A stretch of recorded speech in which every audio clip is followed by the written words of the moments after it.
নমস্কার। গল্প স্বল্পর আসরে আপনাদের সবাইকে স্বাগত জানিয়ে আজ আমি আপনাদের মানিক বন্দ্যোপাধ্যায় লেখা একটি গল্প পাঠ করে শোনাব। গল্পের নাম সাধু।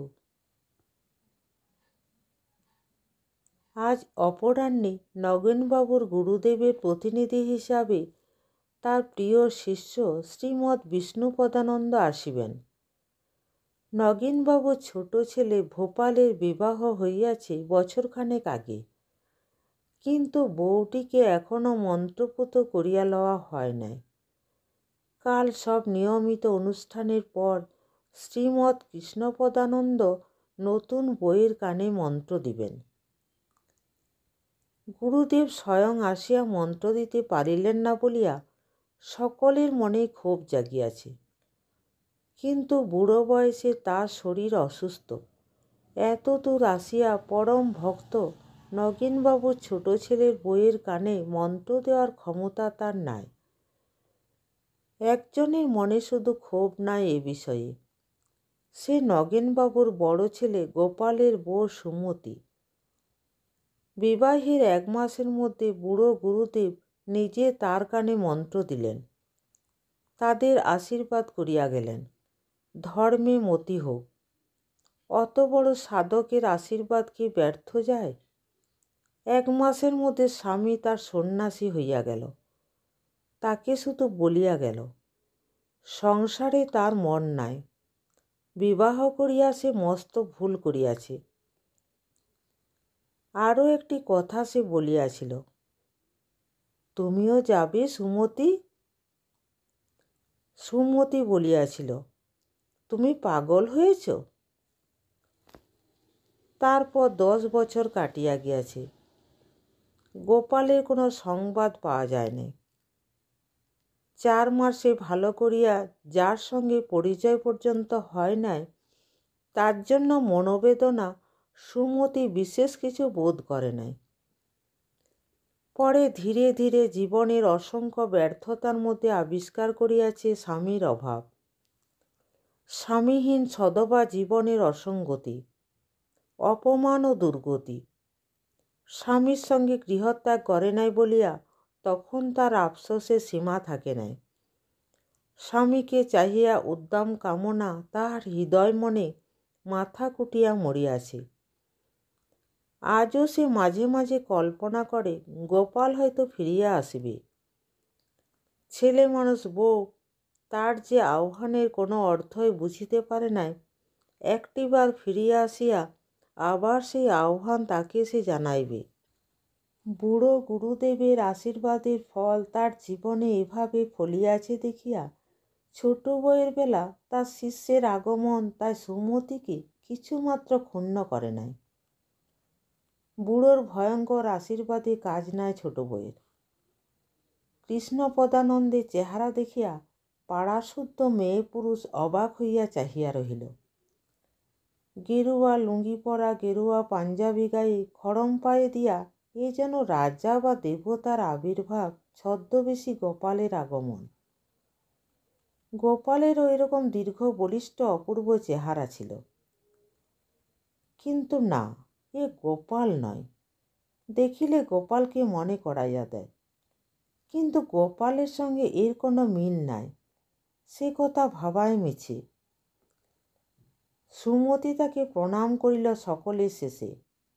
কাঠ হইয়া দাঁড়াইয়া এতক্ষণ সে কৃষ্ণপদানন্দকে দেখিতেছিল, এবং কৃষ্ণপদানন্দ বারবার তার দিকে তাকাতেই সর্বাঙ্গে তার শিহরণ বহিয়া যাইতেছিল। না, এ গোপাল নয়। সুমতি অন্য সকলের মতো গোপালের সঙ্গে অমিল খোঁজার বদলে খুঁজিতেছিল মিল। না, গোপালের সঙ্গে সাধুর মিল নাই। প্রণাম করার সময়ে একটা অনিবার্য প্রমাণও সে আবিষ্কার করিল। সাধুর পায়ে ডান পায়ের বুড়ো আঙুলটি তেরচা নয়। তবু গোপাল না হওয়া সত্ত্বেও এই গেরুয়া পরা মানুষটি মাঝখানে 10-11 বছরের ব্যবধান লুপ্ত করিয়া দিয়া যেন তার কয়েক মাসের স্বামী সোহাগের দিনগুলির জের টানিতে আসিয়াছে। সুমতির হৃদয় ধড়াস ধড়াস করে। ঘোমটা দিয়া তার কনে বউ সাজিতে ইচ্ছা হয়। 10-11 বছরের স্বামী পরিত্যক্তা স্ত্রীলোকের পক্ষে হাস্যকর হইলেও বিশেষভাবে সাজসজ্জা করে নাই কেন ভাবিয়া বড় আফসোস জাগে। গোপালের মা তখন কাতর কণ্ঠে কৃষ্ণপদানন্দের কাছে আফসোস করিতেছেন। ও বড় হতভাগিনী বাবা, ওকে বউ করে আনলুম, কদিন পরে ছেলে আমার সন্ন্যাসী হয়ে গেল। শুধু 2টি কথা লিখে রেখে গেল, বউকে যেন আদর যত্নে রাখি। বউয়ের দোষ নেই, তা আদর যত্নে বউকে রেখেছি বাবা। ওর দিকে তাকাতে ভয় করে। তুমি চেয়ে দেখো। কিন্তু বৌমার দোষ ছিল না তা তো ভাবতে পারি না বাবা। এমন সুন্দরী দেখে বউ আনলাম তোকে, ছেলেটিকে আমার তুই যদি ঘরে আটকে রাখতে না পারলি। কৃষ্ণপদানন্দ মৃদু হাসিয়া বলিলেন, শ্রী শ্রী ঠাকুর ওর কথা বলে দিয়েছেন, তার কিছুই অজানা নেই। বলেছেন বিষ্ণুপদানন্দ, নগেনের ঘরে একটি মেয়ে শ্রীরাধিকা সাধনা করছেন। এ জগতে অত বড় সাধিকা আর নেই। শ্রীকৃষ্ণ অথবা স্বামী কার জন্যই সাধনা ঠিক বুঝতে পারছে না মেয়েটি। তুমি ওকে বলে বুঝিয়ে দিয়ে এসো। কাল ছোট বৌমাকে মন্ত্র দেব, তারপর ওকে সাধনার পথ দেখিয়ে দেব। গভীর রাত্রে সুমতি কৃষ্ণপদানন্দের শয্যায় আসিয়া বসিল। শ্রী শ্রী ঠাকুরের অর্ধেক ফুলে ঢাকা প্রকাণ্ড একটি ছবি বেদির উপর রাখা হইয়াছে। এই ঘরে পূজার্চনা হয়, মাঝে মাঝে কীর্তনাদি বড় অনুষ্ঠানও হয়। মেঝেতে কার্পেট ও কম্বলের শয্যায় শ্রী শ্রী ঠাকুরের প্রধান শিষ্যকে শুইতে দেওয়া হইয়াছে। এ ঘরে আর কারো শয়নের অধিকার নেই।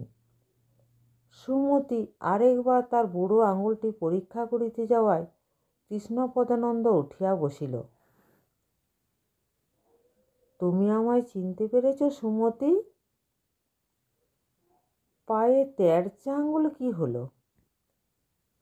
সর্বদা খড়ম পড়ায় সোজা হয়ে গেছে। মুখ চোখ বদলে গেছে কেন? 10 বছর সাধনা করছি, সে কি সাধনা তুমি জানো না? মানুষের চেহারা আগাগোড়া বদলে যায়। সুমতি তার পায়ে মুখ গুঁজিয়া বলিল, তুমি মিছে কথা বলছ।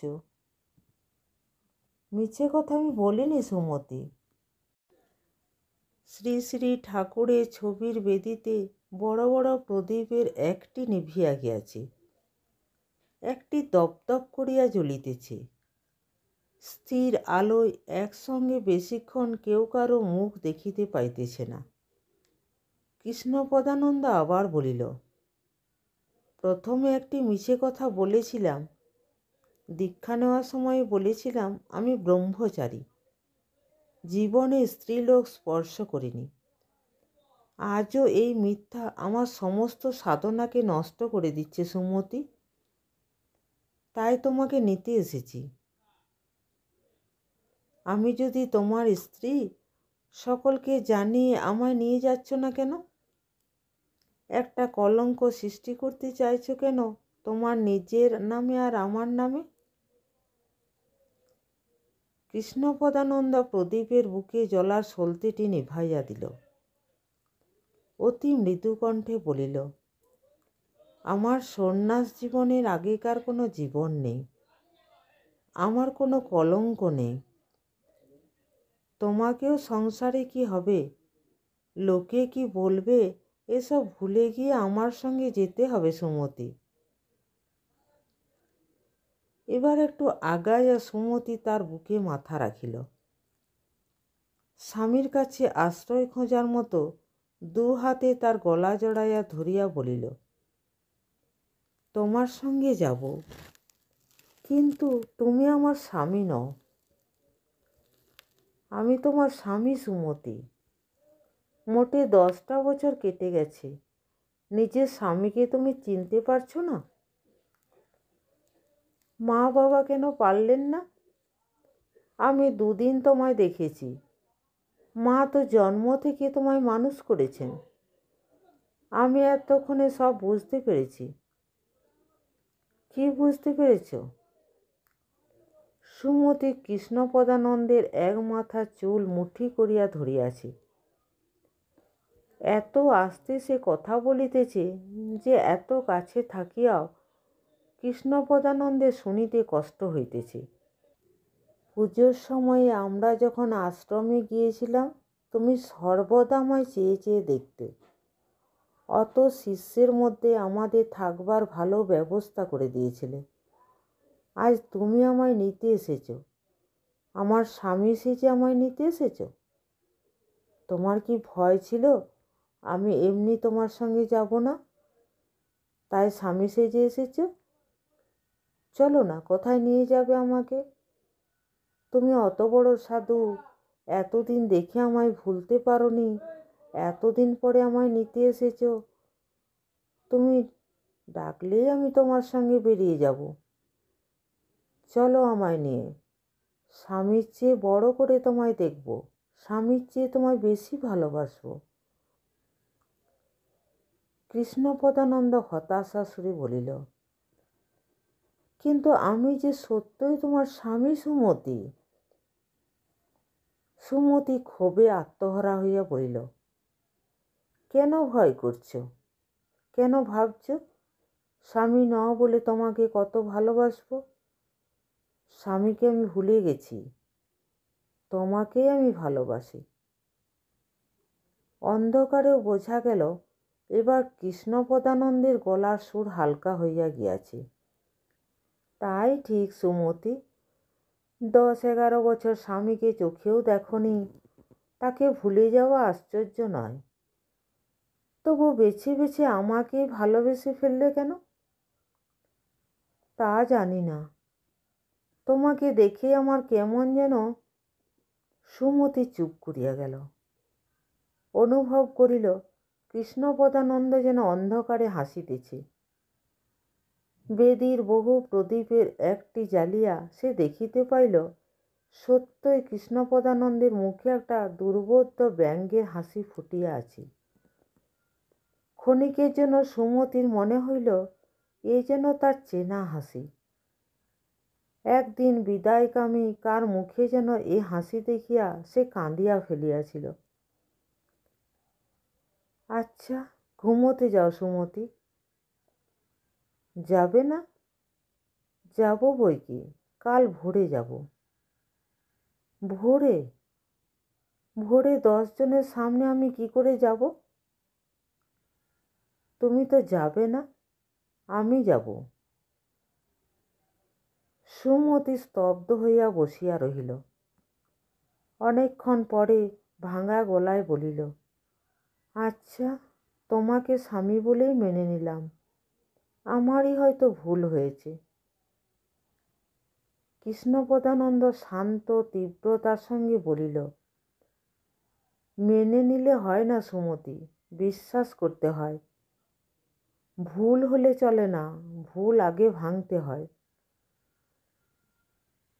3 দিন কৃষ্ণপদানন্দ এখানে থাকিবেন কথা ছিল।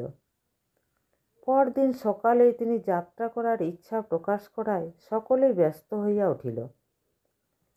নগেন জিজ্ঞাসা করিল, কি অপরাধে ঠাকুর তাহাদের ত্যাগ করিয়া যাইতেছেন? কৃষ্ণপদানন্দ বলিল, অপরাধ কারও নেই, আমার গৃহত্যাগের ডাক এসেছে। গোপালের মা কাঁদিয়া বলিল, ও হতভাগীর কোনো উপায় করে গেলে না বাবা? কৃষ্ণপদানন্দ শান্ত কণ্ঠে বলিলেন, ওর উপায় করে দিয়েছি মা, স্বামীকে ভুলিয়ে দিয়েছি। নমস্কার। গল্পটি শুনে যদি ভালো লাগে চ্যানেলটিকে লাইক, শেয়ার এবং সাবস্ক্রাইব করবেন।